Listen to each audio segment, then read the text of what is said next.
The steam engine was perhaps the quintessential and iconic breakthrough that helped kickstart the technological revolution as we experience it today. And although the humble steam engine was relatively simple, it was a pioneer in the manufacture and design of machinery today. And like engines today, the steam engine was also manufactured from specific metals to exacting tolerances according to engineers' specifications.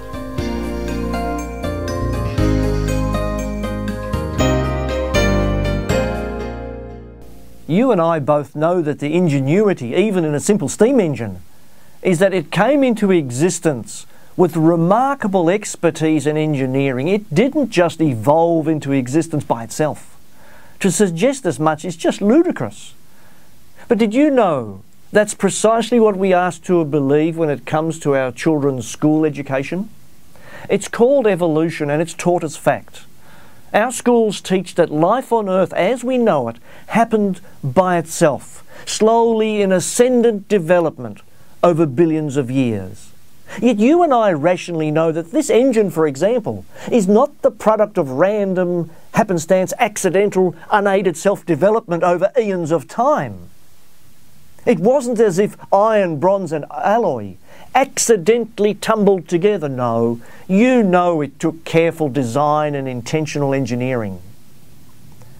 Mainstream scientists, researchers and educators, of course, recognise the marvellous design and engineering that enables life.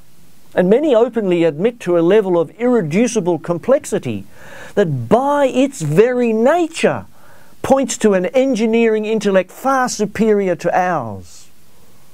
Unfortunately, research, however, fails to join the dots of what should be rationally apparent.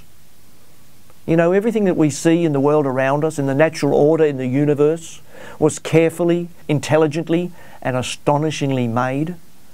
And the marvels of nature and its inherent beauty simply attest to a creator, a designer, an engineer who deliberately reveals himself in the pages of the Bible as none other than Jesus Christ. The Bible tells us that Jesus spoke the heavens and the earth into existence. And we learn that we are fearfully and wonderfully made in the image and likeness of God. And like God, we too have the ability and the capacity to dream, to plan, to build, to engineer, and of course to enjoy the work of our hands. Now, it took me about 8 months to build this model steam engine. And it came about as a result of intentional design as well as precision engineering. The point is, it didn't just happen by itself. Random happenstance, evolution, it happened by itself over lots of time, isn't rational. But that's what's been widely taught in our schools and colleges today.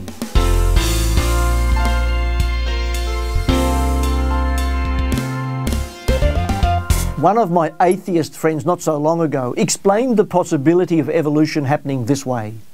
He said, imagine 1,000,000 bolts and 1,000,000 nuts tumbling around randomly in a cement mixer, if you like, for a very long time. He said, eventually one bolt would find its way onto one nut.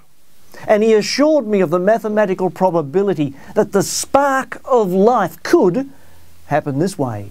Well, perhaps the numbers are there to do nothing more than simply confuse us, because if you really think about it, the billions of years of abrasive and chaotic tumbling about would probably turn these bolts and nuts into iron filings long before they would self-assemble into a higher form.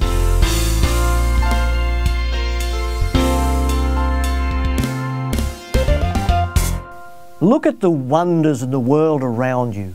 What do you see? Random, degenerate, chaotic happenstance?